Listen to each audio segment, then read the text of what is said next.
saludarlos. Bienvenidos a un episodio más de Me Gusta con las Tres, este podcast que hacemos con mucho cariño y mucho gusto. Pilar Trejo, Ale Huerta y yo, Janet León. Es un gusto tocar temas diversos. Es muy importante conocer todas las caras de la moneda, las dos caras de la moneda, las diferentes aristas que puede llegar a tener un problema social. Y en esta temporada estamos tratando de llegar a esos problemas que pues así se visibilizan de repente en la sociedad como problemáticas sociales. Y como mujeres se nos hace muy importante hablar de este papel de la maternidad como una elección y no como una imposición. Es delicado tocar este tema, yo lo digo como comunicadora, me cuesta mucho trabajo hablarlo porque yo sé que mi postura a la gente puede no gustarle y eso puede tener consecuencias para mí en mi trabajo. Pero pues hay que ser valientes, hay que abordarlo y hay que entenderlo de la mano de los que saben, de la mano de los que lo estudian y lo entienden.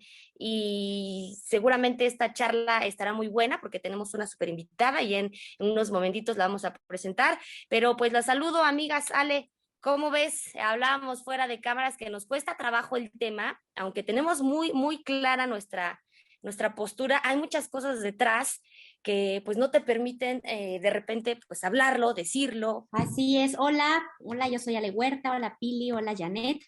Pues precisamente es lo que yo estaba diciendo hace ratito. Para mí este es un tema igual súper complicado porque les voy a contar un poco de mi vida para que lo entiendan.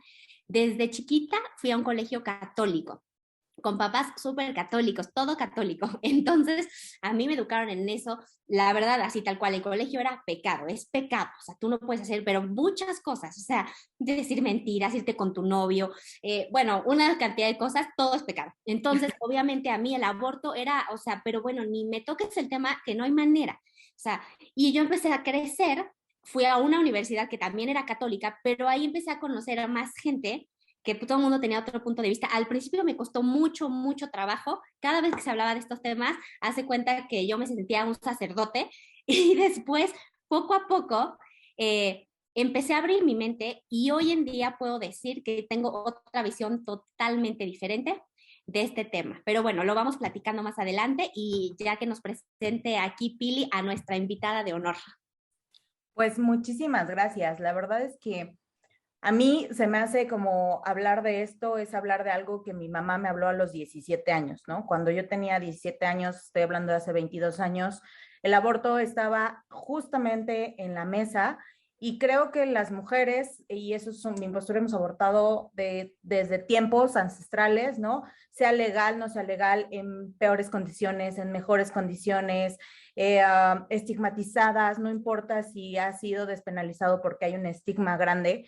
Y creo que esa parte es bien importante tocarlo. Me gusta mucho que hayamos abierto este tema, sobre todo por atrevernos a hablar de esto que bien dices, Janet, pocas veces se habla y que además es un derecho y es hablar sobre libremente de nuestra sexualidad y de nuestros cuerpos, pero a mí me da muchísimo gusto tener a alguien a quien quiero, pero sobre todo admiro en este caminar y que ha estado trabajando justamente en hablar de la interrupción legal del embarazo, que es Natalie, que ella es maestra en comunicación para el cambio social, psicóloga, amiga, pero sobre todo es una mana feminista que está ahí luchando y hablando con, pues todo, legislando sobre esto. Entonces, la verdad es que no tengo palabras, pero sí mucho agradecimiento para tenerla justamente en el podcast. Así es que bienvenida, Nata.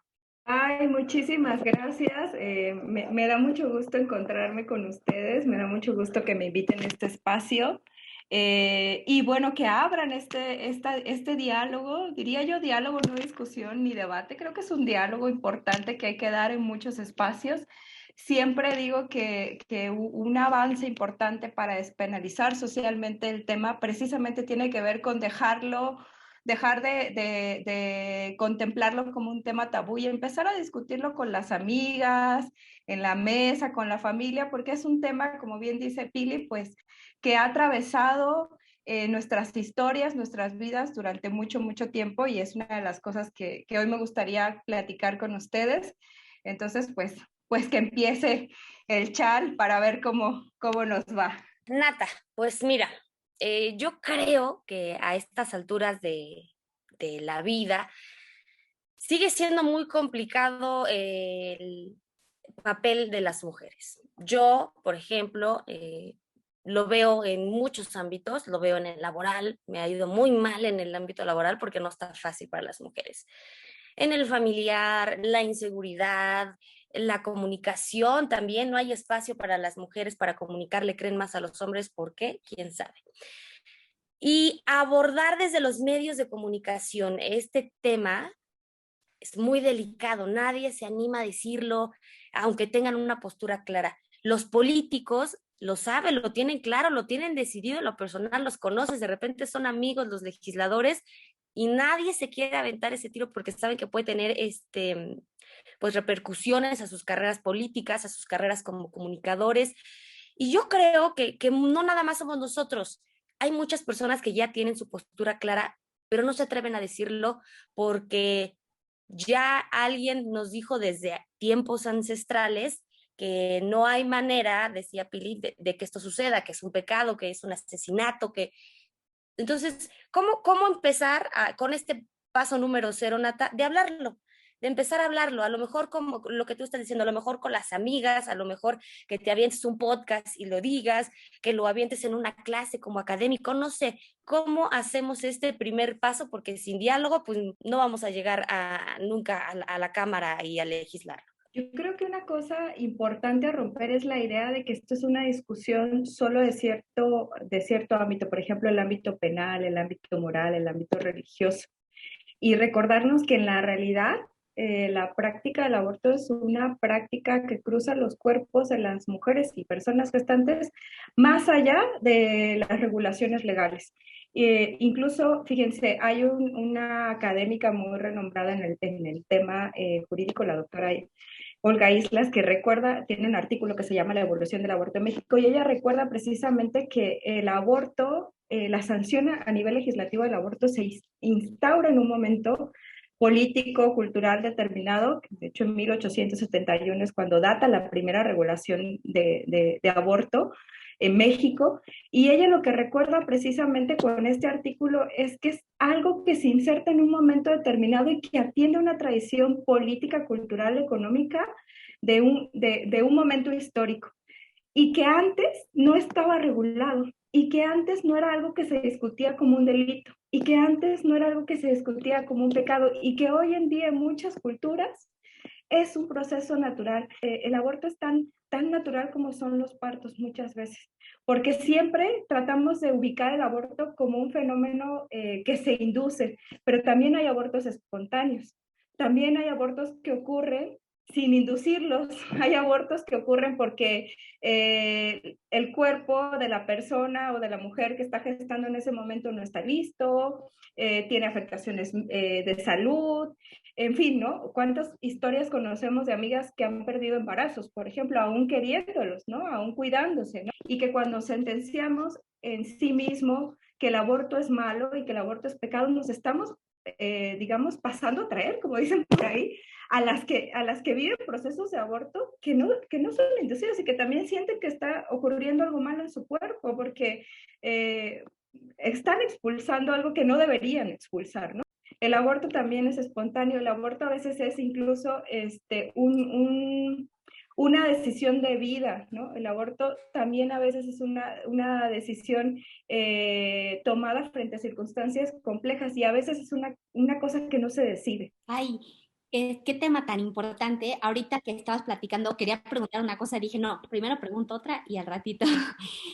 Se me ocurrió, ¿qué haces o qué pasa en la situación en que es una niña menor de 18 años y a lo mejor los papás no lo aprueban? Entonces, ¿cómo tú, que estás en este movimiento, puedes ayudar a los papás, a los familiares a que entiendan esta situación? Porque puede ser motivo de violación o puede ser porque ella o sea, tuvo relaciones con su novio o muchas cosas, pero ¿cómo tratas ese tema cuando es una persona menor de edad? Creo que ahí tiene que que ver también la idea que hemos construido sobre las infancias y las adolescencias, ¿no? Como que les despojamos de esta capacidad de tomar sus propias decisiones, como que siempre les vemos como una población que los adultos tenemos que proteger y los adultos tenemos que decidir sobre ellos porque los adultos sabemos más, pero está científicamente comprobado que los adultos también nos equivocamos un montón, que no siempre tenemos la razón. Y que muchas veces las adolescentes también están informadas, también saben tomar decisiones, también tienen proyectos de vida propia y aspiraciones propias, ¿no? Creo que hay una cosa también a destacar aquí, o sea, cuando una mujer decide interrumpir un embarazo, sea una niña, una adolescente o una mujer adulta, es muy difícil revertir esa decisión, o sea, se puede imponer un embarazo, ¿no? Pueden llevar a término el embarazo, pero eso no las va a hacer más feliz, ni las va a hacer más plenas, ni las va a hacer necesariamente reconciliarse con un embarazo. Hay muchos casos de mujeres que no interrumpen sus embarazos, que los llevan a término y que, digamos, llevan a cuesta la idea de la maternidad así como algo pesado. Y de fondo está preguntarnos, ¿a quién le conviene tener mujeres sufriendo la maternidad? ¿A qué sociedad queremos apostar con familias con vínculos tan endebles que lo que les sostenga sea un embarazo no planeado? Nos conviene como sociedad, queremos como sociedad que las mujeres vivan la maternidad como un castigo, independientemente de si son adultas, si son niñas, si son adolescentes, ¿no? Creo que es una idea muy arraigada en nuestra sociedad, en una cultura machista, patriarcal, que si te embarazas, casi que si metes la pata cuando no te toca embarazarte, pues tienes que asumir el embarazo como parte del castigo, ¿no? Y me parece una forma muy cruel de enfrentarnos a la maternidad. Es más, en una sociedad que además no te quiere luego ni hablar de métodos anticonceptivos, no quiere abrir el tema de la sexualidad plena, de negociar el uso de métodos anticonceptivos con tu pareja, luego todavía, ¿no? Si fallas en eso, pues sanción, ¿no? Oye, Nata, bueno, pues yo te conozco de mucho tiempo y en este andar, y creo que más allá del aborto sí o aborto no, o estar a favor o estar en contra, porque estar en el camino feminista es respetar la decisión de la otra, ¿no? De hacer lo que ella decida en esta maternidad. ¿Cómo vamos como sociedad? O sea, yo me gustaría un poco para que tengan el contexto, ¿qué has hecho tú? O sea, ¿cómo has visto desde el año en que empezaste a trabajar y a portar un pañuelo verde y que recuerdo que las agresiones eran brutales hasta el 2022 que estamos ahorita? Es decir, ¿qué has visto? ¿Cómo se ha desentramado esta estigmatización del aborto? Ay, que no he visto. Cuando dijiste que empezaste, dije, uff. Creo que, o sea, que el movimiento feminista y el movimiento que ha acompañado la lucha por la despenalización del aborto ha hecho de todo, o sea, ha hecho litigios legales, ha hecho propuestas de reformas a leyes, ha acompañado mujeres al margen de las regulaciones, ha visibilizado casos emblemáticos, por ejemplo, en México una de las cosas que ha ocurrido es precisamente la visibilización de los casos de criminalización de mujeres que han interrumpido embarazos, que son mujeres en muchos casos pues que no tienen recursos, mujeres que han sido, digamos, doblemente criminalizadas, no solo por el procedimiento, sino también por no tener recursos para afrontar su defensa. Y creo que una cosa que ha pasado, digamos, con el movimiento más joven, porque yo no soy tan joven, ya estoy como ahí en generación puente, es que han retomado como todo este bagaje que hemos transitado de visibilizar porque es una injusticia que se siga penalizando, porque es un derecho, que lo han retomado y lo han hecho mucho más público, ¿no? O sea, que han tomado el empuje, por ejemplo, lo que ocurrió en Argentina, para hacer un movimiento latinoamericano, para llamar a la sociedad. Y lo que ha pasado en estos últimos 2 años en México, la despenalización en Oaxaca, en Veracruz, en Hidalgo, o sea, como todo lo que se ha avanzado en un corto periodo, creo que habla de que es una discusión impostergable, de que tenemos argumentos jurídicos, sociales, de salud suficientes para que ya no se ha negado y que precisamente mucho de la discusión en torno a este tema desafortunadamente se ha politizado en el sentido de los partidos políticos, ¿no? Y como lo decía Janet hace rato, se ha mirado desde la lupa de los costos que puede tomar, ¿no? Pero yo creo que sí hemos llegado a un punto en el que cada vez es más costoso oponerse a la despenalización y eso es una cosa que ha logrado pues precisamente el movimiento feminista. Entendemos entonces que no ha sido fácil, pero que vamos por buen camino.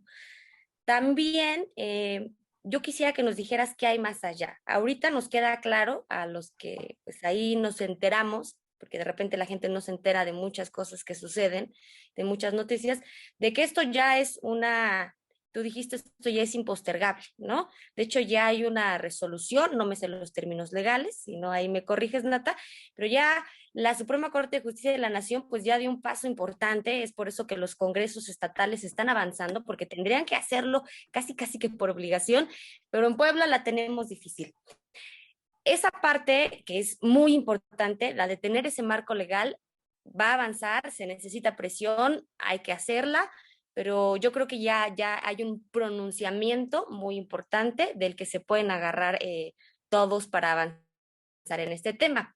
Pero hay algo que también la gente no sabe porque no se entera, y es que las feministas no nada más piden eso, piden muchas otras cosas para las mujeres. No es como que, ay, todas vamos a abortar y de repente sacan imágenes de las feministas con carteles, con el pañuelo, con sangre y descontextualizan lo que ellas piden.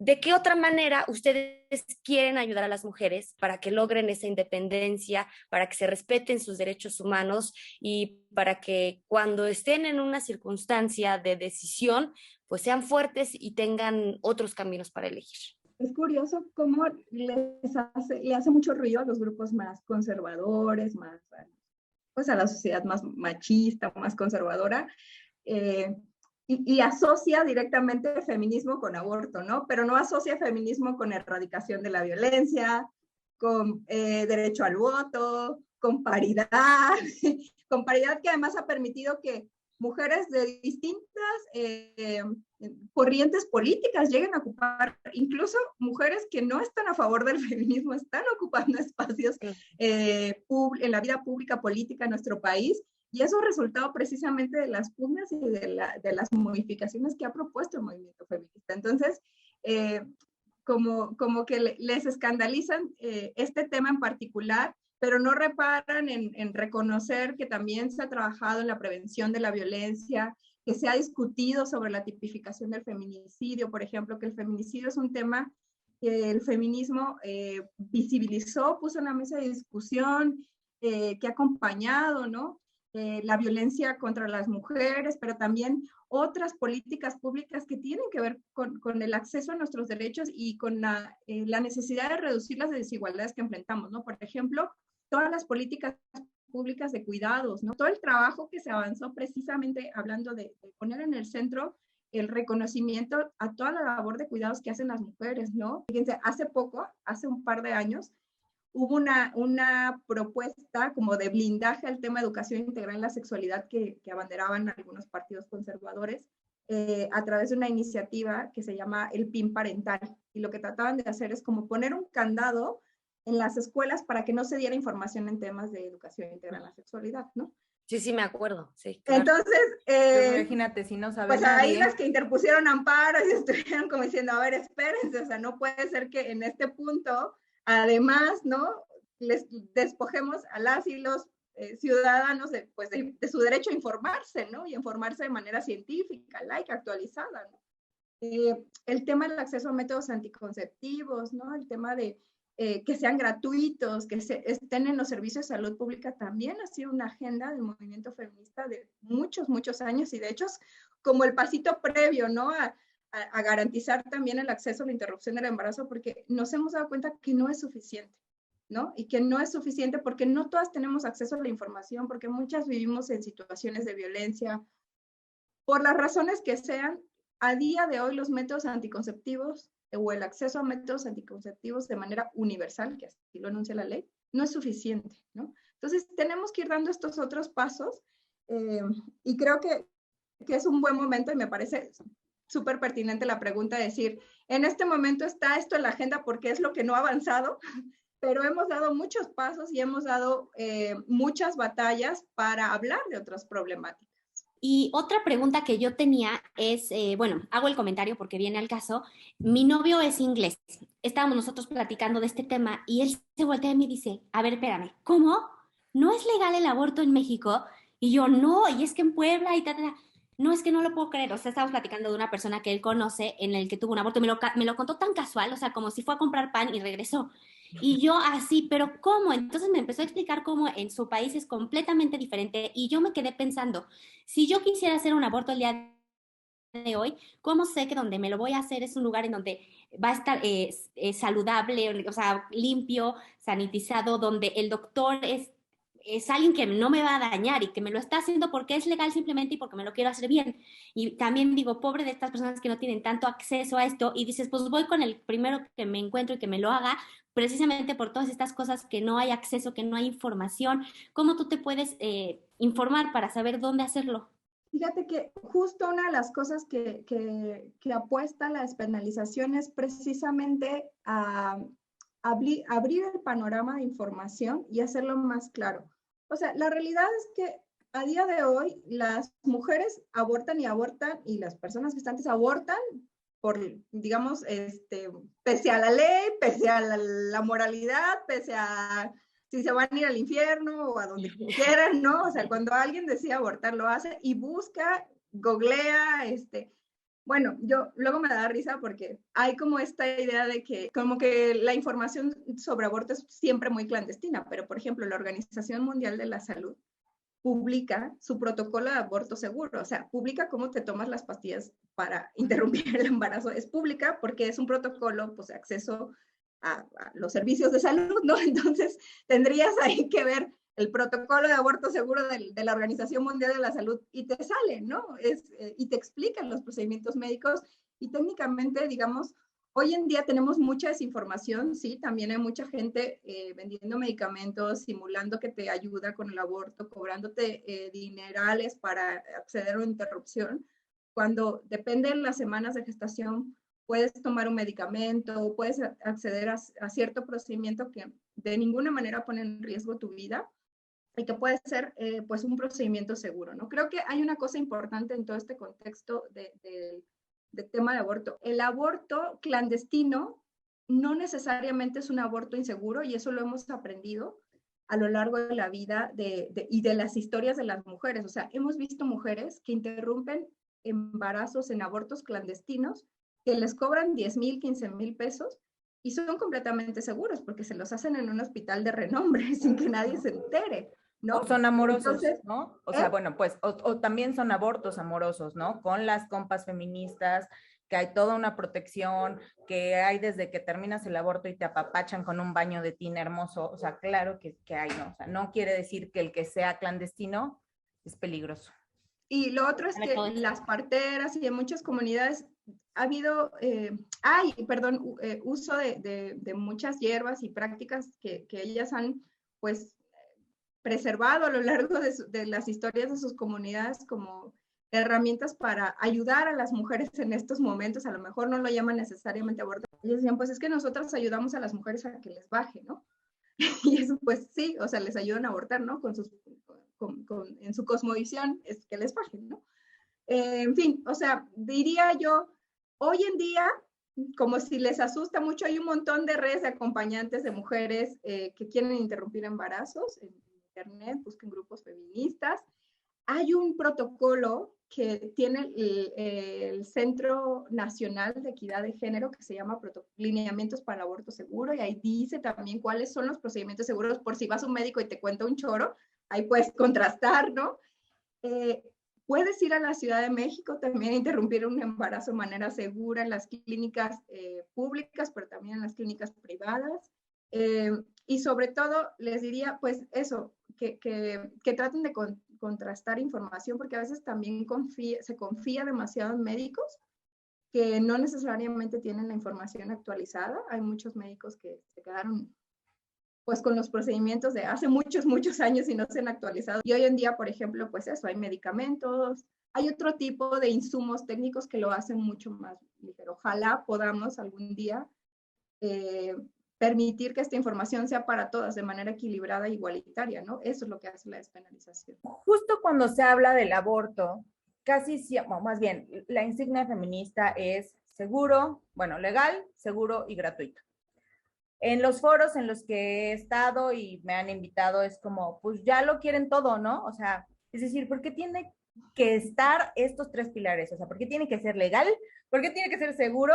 ¿Y por qué tiene que ser gratuito? O sea, a mí sí me gustaría que lo dejáramos claro porque es muy complicado que la gente diga, pues ya pueden abortar, ya es legal, ¿no? Pero ahora que paguen. Qué buena pregunta, sí, porque luego nos dicen así como de, todo quieren, pues sí, pero no nos dejan explicar por qué queremos el aborto con todo ese apellido, ¿no? Precisamente, bueno, primero legal, porque legalizarlo implica que el Estado asuma su responsabilidad precisamente frente a estos procedimientos y frente a estos servicios, ¿no? Y eso implica precisamente que puedan ofrecer en los servicios de salud el procedimiento, ¿no? O sea, no solo queremos que se quite el Código Penal y que no sea sancionado, sino que también el Estado pueda asumir su corresponsabilidad con las mujeres que a lo mejor no pueden ir a un procedimiento privado y quieren hacer uso de su derecho a la salud, ¿no? Y acudir a un procedimiento público, ¿no? En un servicio público, perdón. Seguro, precisamente porque las especificaciones de la Organización Mundial de la Salud nos recuerdan que hay muchos tipos de aborto, ¿no? Hay abortos inseguros, hay abortos seguros, clandestinos, etc., ¿no? Digamos, médicamente un aborto seguro significa que estén las condiciones, el personal médico, el personal de salud capacitado o la persona capacitada con elementos técnicos precisamente para informar adecuadamente y realizar un procedimiento en los términos que requiera la persona o la mujer que lo decide, ¿no? Eso implica también, pues, que sea en un espacio de confidencialidad, en un espacio salubre, en un espacio seguro, etcétera, ¿no? O sea, digamos, el término aborto seguro también es un término retomado desde los lineamientos de salud pública internacional y que hacen referencia a las características técnicas que debe de cumplir la persona que va a ofrecer el servicio. Hay que recordar que los médicos no necesariamente todos salen especialistas en interrupción del embarazo, entonces es muy importante, así como se especializan en otras cosas, de nutrición, en yo qué sé, ¿no? Pues un poco los procedimientos de aborto también tienen su grado de complejidad, ¿no? Sobre todo ciertos tipos de procedimientos, ¿no? Y luego gratuito, pues eso, porque queremos garantizar que todas las personas sin distinción de sexo, de clase, de lo que sea, puedan acceder a un procedimiento pues conforme su derecho, ¿no? Conforme el derecho que tenemos todas las personas a la salud. Es como si quisiéramos decirles a los diabéticos que pues que no pueden ir al servicio de salud pública a pedir sus medicamentos porque pues quién los manda a no cuidarse, ¿no? Y que se les dispara los niveles de glucosa y entonces, pues los médicos, pues que se lo paguen ellos, ¿no? O sea, es como el absurdo de decir, no debe ser un derecho, pues es tratar de comparar qué personas o qué padecimientos tendrían que tener un derecho. Es como alguien que se accidenta, por ejemplo, y que un servicio de salud va a atenderle para preservar su vida, pues no se le puede decir, oye, te accidentaste por borracho y pues por borracho no te atiendo, ¿verdad? O sea, es como la negación del servicio es violentar el derecho de las personas a acceder a la salud. ¿Cómo podríamos, desde donde estamos, ir cambiando esta mentalidad? Ir entendiendo por qué quieren y se pide el aborto o la interrupción legal del embarazo con todos esos apellidos que ustedes decían, ¿no? Legal, gratuito y seguro. ¿Por qué queremos pues todas las consignas que traen en la agenda las feministas? ¿Cómo podemos desde, no sé, desde casa con nuestros hijos, haciendo qué, apoyando, no criticando, porque también la gente desconoce a veces lo que en realidad hacen las feministas, que yo al menos todas las que conozco son sumamente cultas, informadas y pues de repente escuchas las críticas venir de todos lados y sin fundamento, ¿no? ¿Cómo hacer nosotros, los normales, los comunes y corrientes de a pie, para ayudarlas? ¿Qué podemos hacer para ayudarlas? ¿No? A lo mejor no estamos en la lucha como ustedes que le están encabezando, pero queremos ser parte o no queremos estorbarles o queremos ayudarles, ¿sabes? Ay, qué importante porque creo que esto, o sea, que la discusión salga de los espacios de lucha o de los espacios académicos o de los espacios médicos es precisamente una cosa que todavía eh, sigue siendo un reto, ¿no? O sea, como hacer esto más cotidiano.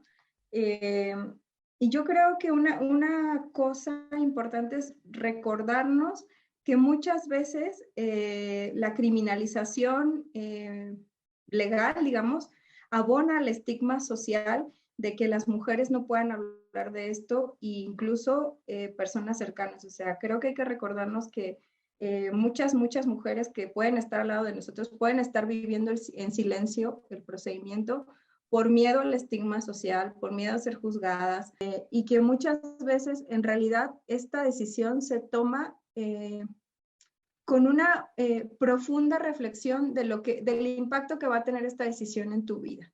Y recordarnos que esto también es una decisión amorosa. Cuando una persona decide interrumpir, también muchas veces es una decisión sumamente responsable, sumamente pensada, ¿no? Y también como romper la idea de quiénes son las que abortan. Creemos que las que abortan son las mujeres jóvenes y responsables que no se saben cuidar, pero abortan las madres, ¿eh? Abortan las niñas también víctimas de violencia, abortan mujeres que ya han tenido 2 o 3 hijos, abortan mujeres católicas, cristianas, de todo tipo, o sea, no es una cosa que ocurre en cierta población nada más, ¿no? Y la otra cosa que me gustaría como sí dejar muy claro, y es una cosa que siempre ando diciendo en todos lados, ya parezco disco rayado, pero de verdad, o sea, hay que recordarnos que el aborto es una práctica, como dice Pilar, ancestral, que ha tenido relación con nuestro cuerpo durante muchos años, que el aborto ha precedido la historia de los códigos penales, de las leyes, de las religiones, de los estados-nación, o sea que muchos de nuestros debates atienden a una realidad histórica, política, económica, cultural y demás, moral también, pero que en este punto ya está, digamos, suficientemente evidenciado que no se trata de si estoy a favor o en contra, ¿no? Sino de garantizar la salud de quienes van a interrumpir un embarazo sin pedirnos permiso, sin avisarnos, sin contarnos, sin que cruce por la opinión de nadie más, ¿no? Yo te quiero preguntar, no sé si tú dentro de todo el movimiento en el que estés, ¿hay algún psicólogo, alguien que esté dentro de este movimiento que tú ahorita nos podrías decir, mira, esta persona te puede apoyar, tú después de que ya lo decidiste hacer, a lo mejor tú quieres platicarlo con alguien que te entienda, con alguien que no te esté juzgando, y habrá como este grupo de personas que tú conozcas que nos puedan brindar ese apoyo? En Puebla estamos en una articulación que llamamos Campaña por el Aborto Legal, Seguro y Gratuito, que es una articulación de varias organizaciones, mujeres, que más allá de si se asumen feministas y de las filias y las fobias, nos une la causa de queremos un espacio de despenalización social, política, legal. Y entonces ahí confluimos organizaciones que hacemos acompañamientos, que hacemos acompañamientos post-aborto también, que gestionamos redes de apoyo para casos muy específicos en los que a veces se necesita un especialista o acudir a un médico, etcétera. La campaña es un referente por si quieren venir a un espacio de escucha atenta. También hay algunas otras iniciativas, por ejemplo, Fondo María, que es un fondo que se crea en Ciudad de México precisamente para ayudar o apoyar a las mujeres que querían ir de otros estados a interrumpir embarazos a Ciudad de México y que no tenían los recursos para acudir. Fondo María tiene todo un equipo de acompañamiento y de información muy importante, pero también hace círculos de mujeres posaborto. Entonces, hace espacios de diálogo. Ahora, además, lo hace con redes en internet, también eso ha sido bien interesante. A pesar de la pandemia, siguieron como con la dinámica y han podido seguir como juntando a los grupos de mujeres para hablar del tema. Tienen una metodología, van guiando. También está, ahora se llama, me parece, ADAS, grupo de psicólogas que hacen acompañamientos también de mujeres desde una perspectiva feminista. Y también tienen una propuesta en Facebook, las pueden encontrar así como Hadas, psicólogas feministas, y ellas también hacen una propuesta bien bonita de acompañamientos posaborto. Entonces, bueno, hay como varias redes, para el antes y para el después. De verdad, las redes de acompañamiento no son solo, digamos, de las organizaciones, ¿no? Sino también se tejen, pues, entre la complicidad de quienes saben lo que es pasar un proceso y ven que la otra está nerviosa y que necesita, pues, ahí un apapacho, una ayudadita o alguien que esté pendiente, ¿no? Y así también se hacen las redes y los procesos de acompañamiento. Oye, Nata, pues a mí me ha tocado justamente acompañar abortos de amigas, de primas. Y sí reconozco que, y siempre que lo pongo es yo aborté, ¿no? Pero en este yo aborté, ¿qué nos falta? Es decir, ¿en dónde estamos paradas en este momento crucial en Puebla? Es decir, hay una ley, hay un amparo, ¿qué hay que hacer? ¿Cómo hay que cabildear? ¿Qué nos falta ya como para cerrar esta parte del podcast y decir dónde estamos paradas en Puebla? Bueno, en Puebla hemos hecho de todo, yo digo, somos insistencialistas, o sea, bueno, en la legislatura pasada se quedaron atoradas 3 iniciativas para la despenalización del aborto, o sea, casi cada periodo era iniciativa, no fluyeron. Hubo una toma del Congreso, hubo un parlamento abierto, que eso fue un hecho muy importante que hay que seguir rescatando. Hubo un espacio gestionado desde el Congreso para hablar a favor y en contra del tema. Y bueno, ahora con el cambio del legislativo, ya hay una iniciativa que entró para reformar solo el Código Penal. Se están alistando, estamos en diálogos con otro grupo de diputadas y diputados para preparar iniciativas que vayan al Código Penal, que reformen también la ley de salud, porque una cosa es quitar el delito del Código Penal, es decir, que ya no vayan a la cárcel por eso, y la otra es decirles en la ley de salud, pues que ofrezcan los servicios, ¿no? Porque si no se van a quedar así como que, pues ya no está en el Código Penal, pero a mí nadie me ha dicho, ya ven que aquí excusas no sobran. Y a la par está lo que está ocurriendo a nivel nacional o federal, ¿no? Y lo que decía Janet sobre la sentencia de la Suprema Corte, que ha sido una cosa maravillosa porque ha cambiado el panorama. O sea, lo que dijo la sentencia, bueno, ha dado 3 sentencias, pero la primera y la que más hacemos referencia es la que dijo específicamente la Corte que es inconstitucional criminalizar de forma absoluta el aborto en los códigos penales, que es lo que casi pasa en todos los códigos, ¿no?